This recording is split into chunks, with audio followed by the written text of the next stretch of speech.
तो आज से हजारों साल पहले डीमन लॉर्ड की आर्मी और गॉड्स के बीच में एक काफी खतरनाक युद्ध हुआ था, जिसमें डीमन लॉर्ड की आर्मी गॉड्स पर काफी भारी पड़ रही थी। पर तभी अचानक एंट्री होती है गॉड्स के गार्डियन की, जो कि अकेला ही डीमन लॉर्ड की आर्मी पर भारी पड़ना शुरू हो जाता है। पर तभी अचानक हम ये देखते हैं कि गॉड्स के बीच में एक धोखेबाज होता है, जो कि उस गार्डियन पर पीछे से अटैक करता है, जिसके बाद वो नीचे गिरकर मर जाता है और इसकी सोल 72 पीसेस के अंदर बटकर पूरे वर्ल्ड के अंदर फैल जाती है। और इसके मरने के बाद सारे के सारे डीमंस दोबारा से गॉड्स पर अटैक करते हैं और गॉड्स भी उन्हें रोकने की पूरी कोशिश कर रहे होते हैं। पर जैसे ही डीमंस उन पर हावी होते हैं तो वो अपनी पूरी ताकत का इस्तेमाल करते हुए अपने साथ साथ डीमंस को भी सील कर देते हैं और इसके बाद पूरी दुनिया में हलचल मचनी शुरू हो जाती है। तो इसीलिए गॉड्स और धरती को बचाने के लिए गार्डियन की शक्तियों को दोबारा से जिंदा करना काफी ज्यादा जरूरी है। तो इसके बाद हमारी कहानी प्रेजेंट में आती है, जहाँ पर हम एक घर के अंदर दो भाइयों को देखते हैं, जिसमें बड़े भाई का नाम जैन और छोटे का नाम काचैन होता है। पर ये पूरी की पूरी जगह गिरने वाली थी। तभी हम देखते हैं कि जैन अपने छोटे भाई को उठाकर फटाफट घर से बाहर आ जाता है और उसके बाहर आते ही ये पूरी की पूरी जगह मिट्टी के अंदर मिल जाती है। तो इसके बाद हमारा सीन पलटता है और हम ये देखते हैं कि उन दोनों के फादर गोंग एक खतरनाक डीमन से लड़ाई कर रहे होते हैं और ये डीमन गोंग से काफी ज्यादा खतरनाक होता है, जिसके बाद वो गोंग को उठाकर सीधा चट्टान पर पटक देता है। पर तभी अचानक वहाँ पर वो दोनों भाई आ जाते हैं, जो कि अपने फादर की मदद करना चाहते थे। और इसके बाद हम ये देखते हैं कि वो डीमन अचानक से इन दोनों पर अटैक करने के लिए आगे बढ़ता है, लेकिन तभी गोंग उसके सामने आ जाता है और उसको रोक लेता है। जिसके बाद वो उस डीमन के मुंह पर एक काफी जोर से लात मारता है और उसे पीछे कर देता है। और इसके बाद वो अपने बच्चों को एक सेफ जगह पर भेज देता है। और तभी अचानक हम ये देखते हैं कि वो डीमन दोबारा से गोंग पर अटैक करता है, लेकिन इस बार गोंग अपने वेपन को एक नान चाकू के अंदर बदल लेता है और उस डीमन की गर्दन पर बैठ जाता है। पर डीमन उसको तोड़ देता है। जिसके बाद गोंग अपनी ताकत का इस्तेमाल करते हुए उस डीमन को एक ट्रैप के अंदर फंसा लेता है, लेकिन ये ट्रैप भी ज्यादा देर काम करने वाला नहीं था। और इसके बाद गोंग अपने बच्चों को लेकर वहाँ से भागने लगता है, लेकिन तभी अचानक जैन ये पूछता है कि पापा आखिरकार हम भाग क्यों रहे हैं। जिस पर गोंग ये बोलता है कि ये डीमन काफी ज्यादा खतरनाक है और मैं इसे ज्यादा देर तक रोक नहीं सकता, और यहाँ तक कि मेरा 5 फिंगर प्रिजन भी इसे ज्यादा देर रोक नहीं पाएगा। और इसके बाद अगले सीन में हम ये देखते हैं कि ये सारे एक गुफा के अंदर आ जाते हैं, जहाँ पर गोंग अपने हैंड साइन से एक रास्ता खोलता है, जहाँ पर हमें दो स्वॉर्ड्स दिखाई देती है। और इसके बाद गोंग अपने बेटे के साथ उन दोनों स्वॉर्ड्स को एक साथ बाहर निकालता है, जिसके बाद चारों तरफ काफी खतरनाक रोशनी होनी शुरू हो जाती है। और इसके बाद हम ये देखते हैं कि सामने से एक गोल्ड बॉक्स बाहर आता है। गोंग इस बॉक्स को जैन को दे देता है और ये बोलता है कि तुम्हें ये बॉक्स जैन को देना है और यही उसकी डेस्टिनी है। और इसके बाद हम ये देखते हैं कि गोंग उन दोनों को एक एक स्वॉर्ड दे देता है और ये बोलता है कि ये स्वॉर्ड्स डीमन हंटर्स की आगे वाली जनरेशंस को दी जाती है और अब से ये तुम्हारी है। और तभी अचानक जमीन हिलने लगती है, जिसके बाद ये सारे लोग समझ जाते हैं कि डीमन ट्रैप से बाहर निकल चुका है और ये सारे केव की तरफ भागना शुरू कर देते हैं। और जाते हुए गोंग एक बैरियर बना देता है, जिससे डीमंस अंदर ना आ सके। और इसके बाद ये सारे एक ब्रिज पर पहुंच जाते हैं, जिसके नीचे खौलता हुआ लावा होता है। और तभी अचानक हम ये देखते हैं कि डीमन दीवार तोड़कर नीचे आ जाता है और गोंग को पकड़ लेता है। और इसके बाद हम ये देखते हैं कि गोंग दोबारा से एक टेक्निक का इस्तेमाल करते हुए उस मॉन्स्टर को एक ट्रैप के अंदर फंसा देता है और इस बार वो उसे लावा के अंदर फेंक देता है। और देखने से ऐसा लगता है कि गोंग जीत गया, पर ऐसा नहीं होता। जिसके बाद हम ये देखते हैं कि एक डीमन पीछे से आकर अपना हाथ गोंग की छाती के आर पार घुसा देती है, जिसको देखकर ये दोनों भाई घबराने लगते हैं। और तभी अचानक हम ये देखते हैं कि गोंग अपनी आखिरी टेक्निक का इस्तेमाल करते हुए अपने बच्चों को बचाने की कोशिश करता है और उन दोनों को कहीं और टेलीपोर्ट कर देता है। लेकिन वो डीमन ऐसा करने से रोकने की कोशिश करती है, जिसके बाद वो बैरियर को तोड़ते हुए जैन के चेहरे पर एक निशान लगा देती है। पर इसके बाद भी वो दोनों वहाँ से निकलने में कामयाब हो जाते हैं। और इसके बाद हमें 10 साल बाद का सीन दिखाया जाता है, जहाँ पर ये दोनों काफी बड़े हो चुके होते हैं और चैन भी एक लिजर्ड की कॉस्ट्यूम पहनकर तैयार हो रहा होता है। जिसके बाद अगले सीन में हम ये देखते हैं कि एक बुड्ढा एक डीमन हंटर को लेकर अपने घर के अंदर आता है और आते ही ये बंदा पूरे घर के अंदर एक पाउडर छिड़क देता है, जिसके बाद उसे डीमन के पैरों के निशान दिखने शुरू हो जाते हैं। जिसके बाद ये बंदा कहता है कि ये डीमन काफी ज्यादा खतरनाक है और मेरे हिसाब से तुम्हें यहाँ से चले जाना चाहिए। लेकिन ये सुनने से पहले ही उस बुड्ढे की फट जाती है और वो दुम दबाकर यहाँ से भाग जाता है। जिसके बाद हम देखते हैं कि ये डीमन हंटर अपने पावर्स का इस्तेमाल करते हुए एक वेपन को समन करता है। जिसके बाद वो डीमन ये बोलता है कि अब वो बुड्ढा यहाँ से जा चुका है, अब तो एक्टिंग करना बंद कर टकले। पर तभी अचानक इस डीमन हंटर को गुस्सा आ जाता है, जिसके बाद ये अपना काफी खतरनाक अटैक करता है और वो डीमन नीचे गिर जाता है। जिसके बाद ये बोलता है तुमने मुझसे पंगा लिया, मैं तुम्हें नहीं छोड़ूंगा। और ये बोलने के साथ ही वो उस डीमन की गर्दन को धड़ से उड़ा देता है। अरे यार ये मैंने क्या कर दिया, मैंने तुम्हें गलती से मार दिया, भगवान तुम्हारी आत्मा को शांति दे। पर तभी अचानक जैन आकर उसकी कनपट्टी लाल कर देता है और उसे नीचे गिरा देता है। जिसके बाद ये दोनों भाई उसको बांध देते हैं और जब उसे होश आता है वो ये बोलता है कि तुम दोनों डीमंस मुझे भेस बदलकर पागल नहीं बना सकते। जिस पर चैन ही बोलता है अबे टकले तू इसी डीमन की बात कर रहा है ना, जिसको देखकर ये टकला समझ जाता है कि उसका भांडा फूट चुका है, लेकिन इसके बाद भी वो एक्टिंग करते हुए बोलता है, अरे अरे शुक्रिया, तुमने मेरी हेल्प की, तुमने इस डीमन को पकड़ ही लिया। पर तभी अचानक जैन उसकी गर्दन पर तलवार रखते हुए ये बोलता है, अभी ओए टकली, मैं ये बात अच्छे से जानता हूँ कि तुम टाइगर डीमन के साथ मिलकर लोगों को लूट रहे हो। ओए नकली डीमन हंटर, सच बता, वरना मैं इस तलवार से तुझे काट दूंगा। जिस पर वो ये बोलता है, अरे रुको रुको, बताता हूँ, यहाँ पर कोई भी डीमन हंटर नहीं था और टाइगर डीमन इतना ज्यादा स्ट्रॉन्ग नहीं है कि वो किसी को हार्म कर सके, तो इसीलिए हम दोनों पार्टनर्स बन गए। वो लोगों को डराया करता था और मैं उसे भगाने के पैसे लेकर पैसे कमाया करता था, और जो भी पैसे मिला करते थे उसको हम दोनों आपस में बांट लिया करते थे। और इसके बाद हमारा सीन पलटता है और हम ये देखते हैं कि जैन अपने छोटे भाई की अडल्ट सेरेमनी का रिचुअल स्टार्ट कर रहा होता है, जिसके बाद वो एक पाउडर को चैन के ऊपर छिड़कता है और इसके बाद चैन के चारों तरफ एक येलो कलर का ऑरा बनना शुरू हो जाता है और उसके आसपास की चीजें उसके अराउंड घूमने लगती हैं और फिर देखते ही देखते ये सारी चीजें गायब हो जाती हैं। और इसके बाद जैन ये बोलता है कि हमारी ये सेरेमनी कंप्लीट हो चुकी है और छोटे भाई तुम भी आज से एक डीमन हंटर हो, और बताओ तुम्हें कैसा लग रहा है। लेकिन तभी चैन ये बोलता है कि मुझे नहीं लगता कि मैं इसके अभी काबिल हूँ। लेकिन तभी जैन उसे बताता है कि मैं तुम्हें अच्छे से जानता हूँ, हम दोनों ने काफी फाइट्स एक साथ की है और तुम्हें अपने आप पर विश्वास रखना होगा कि तुम भी एक खतरनाक डीमन हंटर बन सकते हो। और इसके बाद हम ये देखते हैं कि जैन उसे वो गोल्डन बॉक्स दे देता है और जैसे ही चैन उस बॉक्स को खोलता है तो उसके अंदर एक आयरन की रॉड होती है, जिसको देखकर चैन को ये बात समझ नहीं आती कि आखिरकार इस रॉड का करना क्या है। जिसके बाद वो इस आयरन को लेकर अपने कान साफ करने लगता है, लेकिन तभी जैन ये बोलता है कि मुझे भी डैड ने इसके बारे में कभी कुछ नहीं बताया। जिसके बाद चैन ये बोलता है, कुछ भी हो भाई, ये हमारे डैड का काफी प्रीशियस गिफ्ट है। और ये बोलने के बाद चैन उस आयरन रॉड को अपने गले में पहन लेता है। पर तभी अचानक हम ये देखते हैं कि वहाँ पर एक बुढ़ा आदमी भागते हुए आता है और वो उन दोनों के पास आकर ये बोलता है कि प्लीज तुम दोनों मेरी हेल्प करो, हमारे गाँव में डीमन ने काफी आतंक मचाया हुआ है और वहाँ से काफी सारे लोग गायब भी हो चुके हैं, तुम दोनों को मेरी मदद करनी होगी। लेकिन तभी अचानक चैन ही बोलता है कि क्या हमें इनके साथ जाना चाहिए। जिस पर जैन ही बताता है, अरे नहीं नहीं नहीं, बिल्कुल भी नहीं, मुझे तो ये बुढ़ा देखने में ही फ्रॉड लग रहा है। अरे यार इसे छोड़ो, हम तुम्हारे अडल्ट सेरेमनी की खुशियाँ मनाते हैं, चलो। अरे ओ यंग अंकल, थोड़ा साइड तो हो जाओ। और जैसे ही वो बुढ़ा साइड होता है तो उसके हाथ से थैला नीचे गिर जाता है, जिसके अंदर से काफी सारे सोने के सिक्के निकलते हैं और साथ में एक बैल भी निकलती है, जिसको देखकर जैन रुक जाता है क्योंकि ये बैल उसी डीमन के पास थी जिसने जैन के डैड को मारा था। और इसके बाद जैन इस केस के अंदर इंटरेस्ट लेना शुरू कर देता है क्योंकि वो अपने डैड का बदला लेना चाहता है। अगले सीन में हम ये देखते हैं कि ये दोनों उसी गांव के अंदर पहुंच जाते हैं, लेकिन वहाँ पर चारों तरफ फॉग ही फॉग होती है और इसी अंधेरे के चलते चैन अपने बड़े भाई से बिछड़ जाता है। लेकिन तभी अचानक युआन जैन के सामने एक कैट डीमन आती है जो कि उसे डराने की कोशिश करती है। और इसके बाद युआन जैन ये बोलता है कि मैं तुमसे लड़ना नहीं चाहता, मुझे बस उस बैल वाली डीमन का पता लगाना है। और इसके बाद हम ये देखते हैं कि वो कैट वाली डीमन युआन के ऊपर अटैक कर देती है और उसकी कमर पर स्क्रैच लगा देती है और ये बोलती है कि अब भी तुम मुझे जाने देना चाहती हो, तुम मुझसे नहीं लड़ोगी। और इसके बाद जैन ये बोलता है, अगर तुम्हें यही मंजूर है तो मुझे ये करना ही पड़ेगा। और इसके बाद हम ये देखते हैं कि युआन अपनी काफी खतरनाक टेक्निक का इस्तेमाल करते हुए उस कैट डीमन को नीचे गिरा देता है, जिसके बाद वो काफी ज्यादा डरने लगती है। जिसके बाद जैन उस बैल का पता करता है, जिस पर वो कैट डीमन ये बोलती है कि मुझे इसके बारे में कुछ नहीं पता, मुझे तो ये बस रास्ते में पड़ी हुई मिली थी। जिस पर युआन ये बोलता है, अच्छा तो ये बात है, इसका मतलब तुमसे बात करना बेकार है और हाँ, यहाँ पर लोगों को परेशान करना बंद करो, समझी। और ये बोलने के बाद युआन वहाँ से जाने लगता है, लेकिन तभी अचानक हम ये देखते हैं कि वो कैट डीमन अपनी औकात दिखा देती है और दोबारा से उसके ऊपर अटैक करने के लिए आगे बढ़ती है। और तभी अचानक युआन अपनी दोनों तलवारों से उसके ऊपर अटैक करता है, जिसके बाद वो डीमन धीरे धीरे गायब होना शुरू हो जाती है। लेकिन गायब होते हुए वो ये बोलती है, तुमने मुझे मारा, मेरा भाई तुम्हारे भाई को मारकर मेरा बदला लेगा। और तभी अचानक हम ये देखते हैं कि उसका भाई आकर चैन पर अटैक कर देता है और वो ये बोलता है, ऐसा टाइम आ गया है क्या मुझे इस बिद्दी से लड़ना पड़ेगा। और तभी अचानक हम ये देखते हैं कि चैन नीचे गिर जाता है और उसे वहाँ पर एक लकड़ी मिलती है, इसे उठाकर वो अपने स्किल्स को दिखाना शुरू कर देता है। और जैसे ही चैन उस पर अटैक करता है तभी वो डीमन उसकी छड़ी को पकड़ लेता है और ये बोलता है कि मेरी बहन ने तुम्हारे भाई को मार दिया है। और ये सुनने के बाद चैन कहता है कि ऐसा नहीं हो सकता और ये कहने के बाद वो उस डीमन पर अटैक कर देता है। और तभी अचानक हम ये देखते हैं कि वो डीमन गुस्से में आकर बार बार चैन के ऊपर अटैक करना शुरू कर देता है और उसकी बॉडी पर कट्स मारने लगता है और फिर वो चैन की छड़ी को भी छोटे छोटे टुकड़ों में तोड़ देता है। और ये सारा कुछ देखने के बाद युआन भी अपनी स्वॉर्ड्स को निकाल लेता है। और इसके बाद हम ये देखते हैं कि जैसे ही चैन नीचे गिरने वाला होता है तो उसकी आंखें और वो आयरन रॉड देखते ही देखते गोल्डन कलर की हो जाती है। और जैसे ही चैन उसको पकड़ता है तो उसके अंदर से काफी ज्यादा रोशनी निकलने लगती है और वो रॉड एक बड़ी रॉड के अंदर बदल जाती है। और उसके बाद चैन उस डीमन पर अटैक करता है, लेकिन जैसे वो वो अटैक करता है तो उस छड़ी के अंदर से काफी सारी रोशनी निकलने लगती है, जिसको देखकर एक डीमन ये बोलती है कि आखिरकार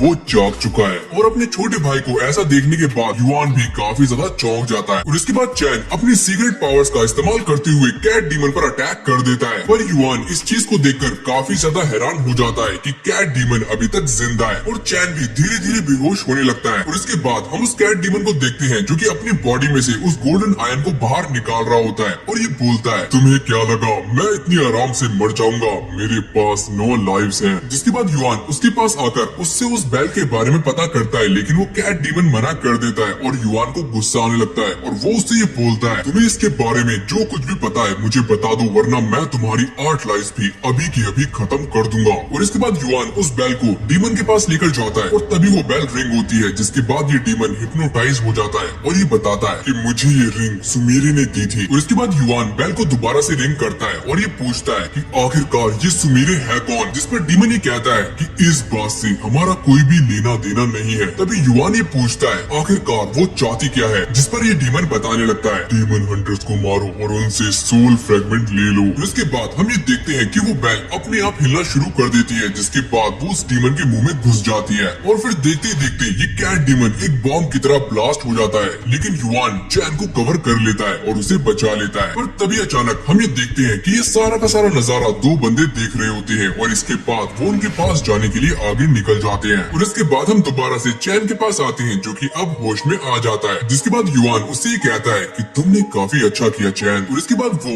आगे जाकर अपने डिवाइन वेपन को ले लेता है। लेकिन तभी हम देखते हैं कि युआन उस कैट डीमन के बारे में सोच रहा होता है, आखिरकार ये सोल फ्रेगमेंट क्या है? और तभी अचानक हम ये देखते हैं कि वो डिवाइन वेपन दोबारा से छोटा हो जाता है। जिसके बाद चैन उसको लेकर युआन के पास आता है और वो ये कहता है कि मुझे इसे बड़ा करना नहीं आता। लेकिन तभी अचानक पीछे से एक आवाज आती है, क्योंकि ये तुम्हारा नहीं है। और थोड़ी देर के बाद वो दोनों नीचे आ जाते हैं, जिनको देखकर युआन अपने सॉर्ड्स को बाहर निकाल लेता है। लेकिन उसके काफी ज्यादा चोट लगी होती है, जिसकी वजह से वो ठीक तरह से खड़ा भी नहीं हो पाता। और इसके बाद हम ये देखते हैं कि सामने खड़ी हुई लड़की उन दोनों से वो शेंजन आयन मांगती है, क्योंकि ये लोग उसे शेंजन आयन बोलते हैं। पर युआन उसको वो देने से मना कर देता है, जिसके बाद वो अपने डबल स्वॉर्ड से उसके ऊपर अटैक करता है। लेकिन ये लड़की उसके अटैक को आराम से डॉज कर लेती है और ये बोलती है कि ये मेरा है, ये मुझे दे दो। लेकिन तभी चैन ये बोलता है कि मैं ये तुम्हें नहीं दूंगा। और युआन भी ये कहता है, बिल्कुल सही कहा भाई, ये तुम इसे मत देना, इसकी तो शक्ल भी बिल्कुल पिग के जैसी है। ओए पिग वाली लड़की, हम ये तुम्हें नहीं देने वाले, तो तुम भाग जाओ यहाँ से, पिग के जैसी दिखने वाली औरत। और ये सुनने के बाद वो लड़की ये कहती है, क्या तुमने मुझे ये क्या बोला, मैं तुम्हें नहीं छोड़ने वाली। और तभी अचानक उसका साथी बीच में आकर उन दोनों को रोकता है और ये बताने लगता है कि हमसे डरो मत, हमारा कोई बुरा इरादा नहीं है। और इसके बाद हम ये देखते हैं कि ये बंदा अपने डिवाइस की मदद से युआन की सारी इंजरीज को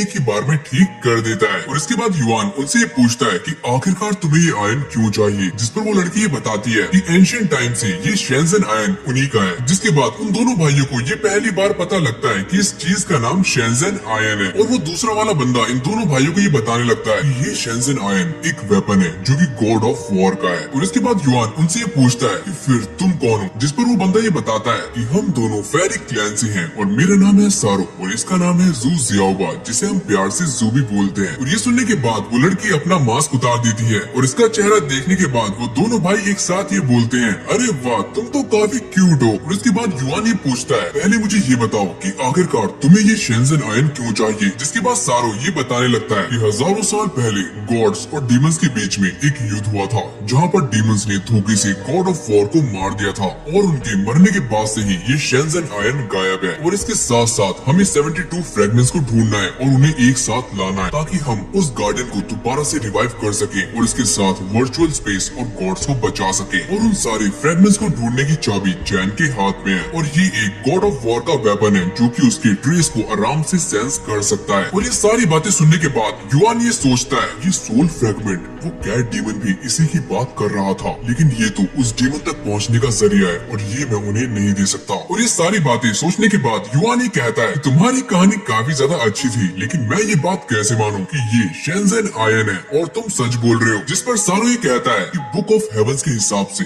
शेंजन आयन एक डिवाइन वेपन है और जब ये वेपन एक्टिवेट होता है तो ये काफी स्ट्रॉन्ग एनर्जी वेव्स को प्रोड्यूस करता है। और ये एनर्जी इतनी ज्यादा स्ट्रॉन्ग होती है कि ये सारे के सारे 6 रेम्स में से गुजरती है, जिसकी वजह से हम इसकी प्रेजेंस को आराम से सेंस कर सकते हैं। और ये सारी बातें सुनने के बाद चैन ये पूछता है अगर ये सारी बातें सच है तो क्या सच में मैंने इसे एक्टिवेट किया है। और इसके बाद सारो ये कहता है कि हमारे साथ साथ डीमंस भी इसको सेंस कर सकते हैं और सिर्फ गॉड्स ही नहीं, डीमन लॉर्ड और उसकी पूरी आर्मी भी वर्चुअल रेल्म में सील्ड है। और इसके बाद सारो ये कहता है कि अब की बार डीमन क्लैन भी चुप नहीं बैठेगा। और ये सारी बातें सुनने के बाद युआन कहता है अबे ओए देख, सीधी बात, मुझे तेरी बातों पर विश्वास नहीं हो रहा और इस दुनिया में काफी सारे झूठे लोग भरे पड़े हैं, तो मैं ये कैसे मान लूं कि तू सच बोल रहा है। जिस पर जू ये बोलती है कि तुम हमारी बातों को मानो या फिर ना मानो, लेकिन हम तुमसे ये शेंजन आयन लेकर जाने वाले हैं। और इसके बाद वो उन दोनों को ये समझाने लगती है कि अगर वो गॉड की सील को ओपन नहीं करेंगे तो पूरी दुनिया मुसीबत में पड़ जाएगी। और वो ये कहती है कि अगर डीमन लॉर्ड और उसकी आर्मी गॉड से पहले आजाद हो जाती है तो ये पूरी दुनिया खत्म हो जाएगी। और ये सारी बातें सुनने के बाद युआन कुछ सोचने लगता है, लेकिन तभी चैन ये कहता है कि अगर ये चीज दुनिया को बचा सकती है तो मैं ये तुम्हें देने के लिए तैयार हूँ। जिसके बाद जू उसको ले लेती है और चैन ये कहता है कि मुझे माफ करना भाई, ये हमारे डैड का आखिरी गिफ्ट था। जिस पर युआन ये कहता है कि कोई बात नहीं छोटे भाई, मैं तुम्हारे डिसीजन को सपोर्ट करता हूँ। लेकिन वो मन ही मन में ये सोच रहा होता है कि ये उस डीमन को ढूंढने का आखिरी रास्ता था, तो अब मैं उसे कैसे ढूंढूंगा। पर तभी अचानक युआन चैन से ही कहता है कि चलो छोटे भाई, हमें मेयर से पैसे लेने हैं और साथ में पार्टी भी करनी है। और ये कहने के बाद वो दोनों जाने लगते हैं, लेकिन तभी अचानक जू ये कहती है जरा रुको, क्या तुम दोनों सच में मुझे पिग समझते हो? मैंने तुमसे असली शेंजन आयन मांगी थी, लेकिन तुमने मुझे ये नकली वाली दे दी। मुझे असली चाहिए, वो भी अभी के अभी। पर इसके बाद हम ये देखते हैं कि जैसे ही चैन उस आयन को छूता है तो वो दोबारा से गोल्डन आयन बन जाती है, यानी कि ये आयन अपने असली रूप में आ जाती है। और इसके बाद हम ये देखते हैं कि जैसे ही जू उसको अपने हाथ में पकड़ती है तो वो दोबारा से एक नॉर्मल आयन बन जाती है। और इसके बाद चैन दोबारा से उसे अपने हाथ में लेता है और वो दोबारा से शेंजन आयन बन जाती है। और ये सिलसिला थोड़ी देर तक चलता रहता है, लेकिन तभी अचानक सारो ये कहता है कि शेंजन आयन पिछले काफी सालों से सो रहा है और उसे बस एक प्योर हार्ट ही जगा सकता है। और मेरे ख्याल से चैन एक प्योर हार्ट है और शायद यही शेंजन आयन का असली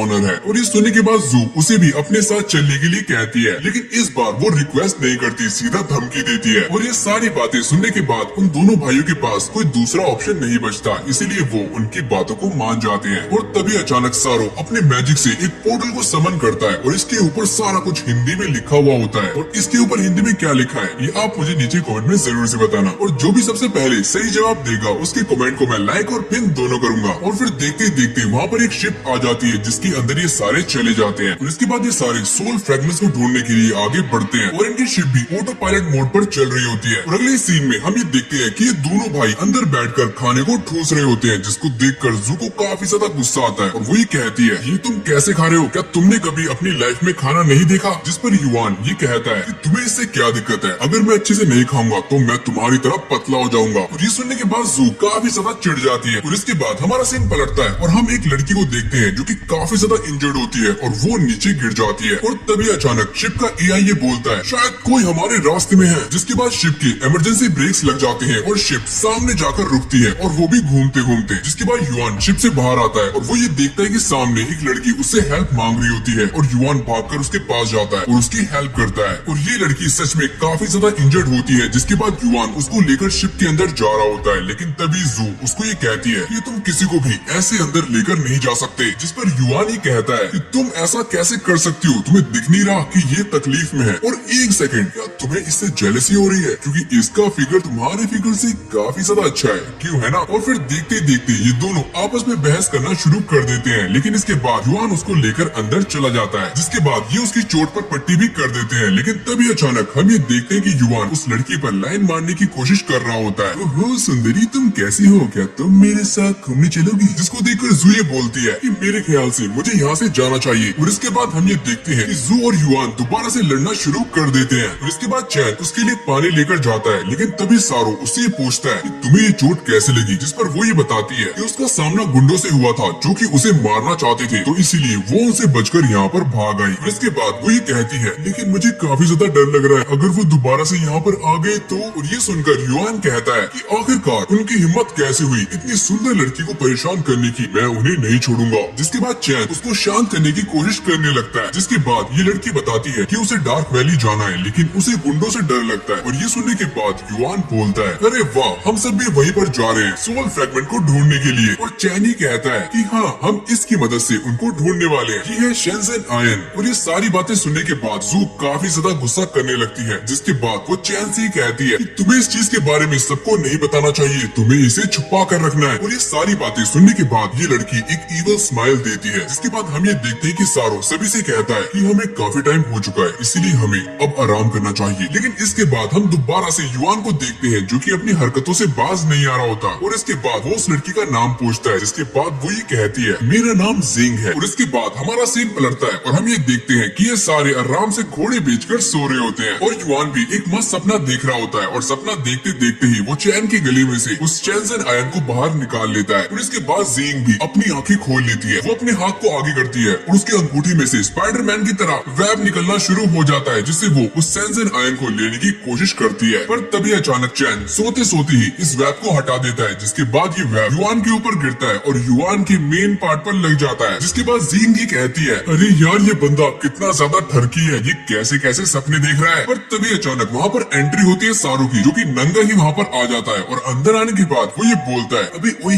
ये मैं कहाँ पर आ गया, मुझे लगता है कि मैं किसी गलत कमरे में घुस गया। और इसको देखने के बाद जिंग दोबारा से लेट जाती है और वो ये सोचती है कि यहाँ पर सारे लोग ठरकी है क्या। और इसके बाद हम सुबह का सीन देखते हैं जहाँ पर सारे उठ जाते हैं और युआन भी उठकर बाहर जा रहा होता है, और ये कहता है कि कल रात मुझे काफी अच्छा सपना आया। जिस पर चैन ही पूछता है क्या तुमने फिर से अपने सपने में किसी डीमन से लड़ाई की। जिस पर युआन बोलता है कि हाँ मैंने ऐसा ही सपना देखा, कल रात मेरी फाइट एक काफी खतरनाक डीमन से हो रही थी और वो काफी स्ट्रॉन्ग था, लेकिन मैंने भी हार नहीं मानी और मैंने उसके ऊपर अपने सारे के सारे खतरनाक मूव्स को अप्लाई कर दिया और मैं जीत गया। और ये सारी बकवास सुनने के बाद जू उसे चुप रहने के लिए बोलती है कि तुम अब चुप हो जाओ। और इसके बाद युआन दोबारा से अपना ठरकीपना दिखाता है और वो फिर से जिंग के बारे में पूछना शुरू कर देता है अरे यार ये जिंग कहाँ गई, वो मुझे सुबह से दिखाई नहीं दे रही है। अरे तुम कहाँ हो मेरे चमक छल्लो, मेरे सामने आ जाओ। अगर उसे गुंडे दोबारा से मिल गए तो मुझे उसे बचाना पड़ेगा। और इसके बाद वो चैन से पूछता है कि आखिरकार तुम क्या कर रहे हो चैन। जिस पर वो ये जवाब देता है कि भैया वो शेंजन आयन मेरे पास नहीं है। और इसके बाद हमें एक पास का सीन दिखाया जाता है जहाँ पर हम ये देखते हैं कि जिंग और उसकी बहन जी यांग को कुछ गुंडों ने एक गुफा के अंदर पकड़ा हुआ होता है। और इसके बाद हमें पता लगता है कि जी इंग best thief in the world है। हम ये देखते हैं कि डाकू का सरदार उससे कहता है कि मैं तुम्हारी बहन को छोड़ दूंगा, जिसके बदले में मुझे शेंजन आयन चाहिए और जो कि मुझे तुम ला कर दोगी। जिस पर जिंग ये कहती है अबे ओए गंदी शक्ल के आदमी, शेंजन आयन एक मिथ है और उसे काफी सारे लोगों ने ढूंढने की कोशिश की है, लेकिन आज तक वो किसी को भी नहीं मिली, समझे।